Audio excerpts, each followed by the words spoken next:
Many years ago, I realized my dysfunctions were all connected to how I felt within. When I started caring for myself mentally, everything in my life changed. I became confident, I felt peaceful, and my relationship and career goals changed for the better. Your mental health is as important as your physical health.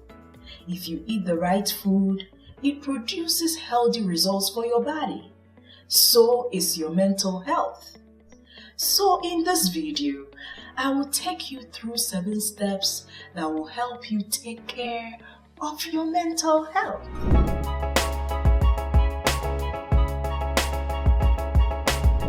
Hi everyone! Welcome to Taking Steps with Marian. Hope you are doing well. If you are not, come on, smile. The best is yet to come. Before I start, if my videos are helping you in any way, help me grow this channel by subscribing. If you've subscribed already, thank you so much. I appreciate your support. Keep supporting, okay? Let's get started. What is mental health? Mental health is about emotional and psychological well-being. As we know, our emotions control our mood, our thoughts, and our feelings, which affect how we do and see things. Psychological well-being is about having a positive relationship with yourself and with others.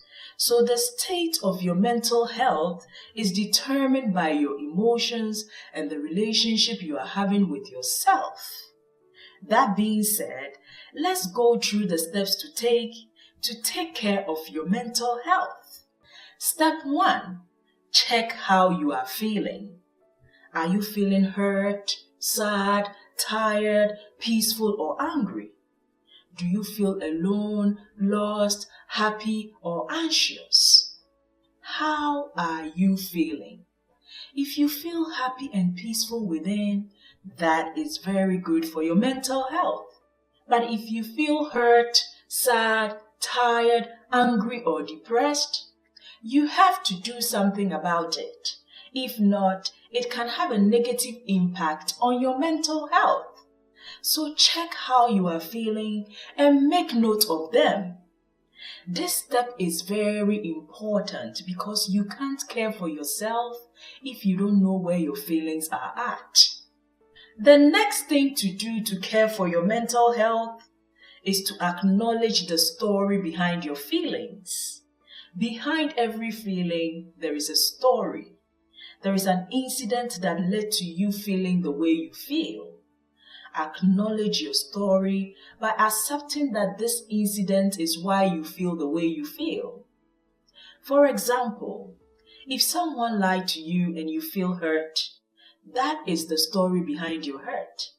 Accepting that this person lied to you and it has led to the way you feel is acknowledgement. The story behind your feelings is worth a lot. You learn from your stories mature you, it makes you who you are, and it can lead you to help others. I, for example, went through abuse, rape, and abandonment. For me to set myself free, I had to stop living in denial and acknowledge each of my stories. Acknowledging my stories led me to helping others. Everything we go through has a purpose, whether good or bad. I know some stories are difficult to accept. Stories such as rape, abuse, divorce, or betrayal. But if you don't accept it, it can have a negative impact on you. I know it because I've been through it. If you find it difficult to acknowledge your story, say this to yourself. This happened to me. There is nothing I can do to reverse it. I don't have control over people's choices and decisions, but I have control over mine. So all I can do is learn from my story and make sure it doesn't affect my mental health. The next thing to do to care for your mental health is to accept the outcome of your story. This is very important for your mental health. Some people accept their story, but accepting the outcome is very hard for them. For example, let's say Susie's boyfriend left her for someone else. She accepts her story by telling everyone that her boyfriend left her and she is heartbroken. But she refuses to accept the outcome because she keeps trying to make him come back to her. The outcome of Susie's story is her boyfriend has moved on with someone else and she has to accept the outcome. If you have watched my forgiveness video, then you know the struggles I had with my dad. The outcome of my story is my dad is not willing to have a relationship with me. Don't get me wrong, I tried talking to him after many years of no contact, but he wasn't willing to fix things. This is what I said to him the last time I saw him. Anytime you are ready to discuss this, I am here. But he never made the effort. So I had to accept the outcome of how things are and move on with my life. You can't force someone to do or be something they are not willing to be. So if it's hard for you to accept the outcome of your story, remember this. There are many people on this planet who have bad stories just like you. Remembering this will help you accept the outcome of your story. If you don't accept the outcome of your story, it can stop you from becoming all that you can be. The next thing to do to care for your mental health is to detox the negatives in your story. Detoxing the negatives means clearing out the negative thoughts that are going on in your mind about your story.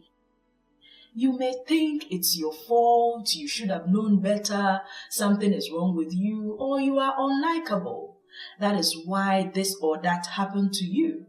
But the devil is a liar. You can detox the negatives in your story by affirming yourself. For example, if you think something is your fault and you should have known better, you can respond to it by saying, every human being makes mistakes. All I can do is pick myself back up and do better next time. Sometimes negative voices won't leave you alone. So when a negative thought keeps coming, respond to it by saying, you are not what the negative is telling you. If something is telling you you are ugly or unworthy, affirm yourself and say you are fearfully and wonderfully made. You are beautiful just as you are. Even if you don't believe it at the initial stage, keep on affirming yourself with positive and encouraging words. With time, the positive will overtake the negative. The next thing to do to care for your mental health is to improve your story.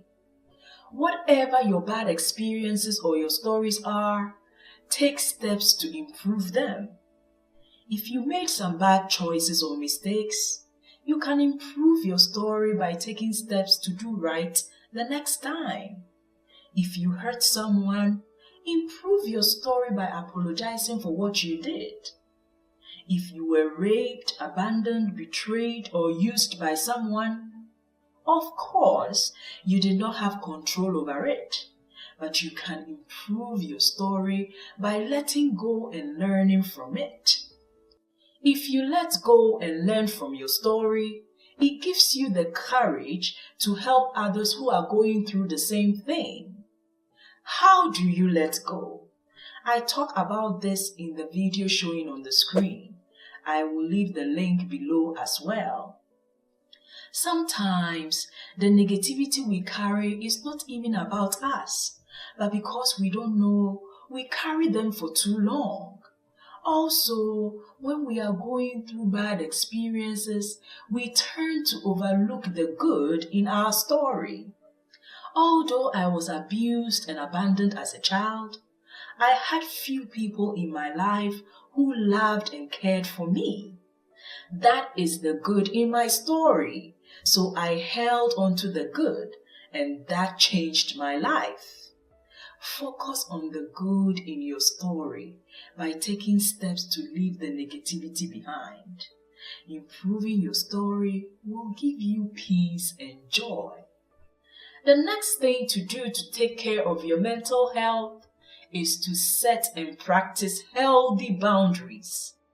Setting and practicing healthy boundaries is a good way to take care of your mental health because boundaries protect you from pain, hurt, and disappointments. What is a boundary? A boundary is a set of rules you follow to protect yourself from being manipulated, used, or violated by others. When you set and practice healthy boundaries, it gets you to a place where you can say no to people's inappropriate and unacceptable behaviors. So set boundaries to protect yourself. If you want to know how to say no or how to set boundaries, watch this and that video to find out more. I will leave the links in the description section below as well. The last thing to do to care for your mental health is to practice gratitude. Practicing gratitude is very good for your mental health because it triumphs over the negatives in your life. What is gratitude? Gratitude is being thankful and appreciative of what you have. Here is how you practice gratitude. Look at the good things in your life and be grateful for them. For example, I am alive and well, and I'm grateful for that because some people are in the hospital right now struggling to survive. I have food to eat, and I'm grateful for that because there are many people who are struggling to eat 1 or 2 meals a day.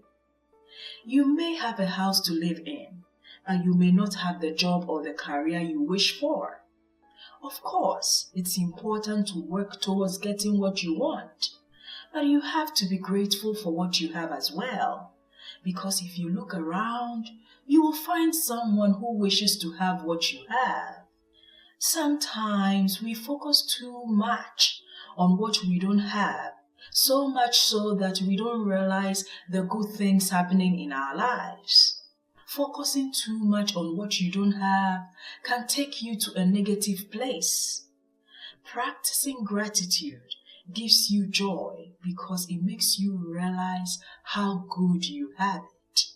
Remember that good and bad coexist in our lives, but you have the power to choose what to focus on. I hope this information was helpful. If it was, hit the subscribe button and the bell notification icon so you don't miss any of my videos. Like and comment down below as well to share your thoughts. See you soon.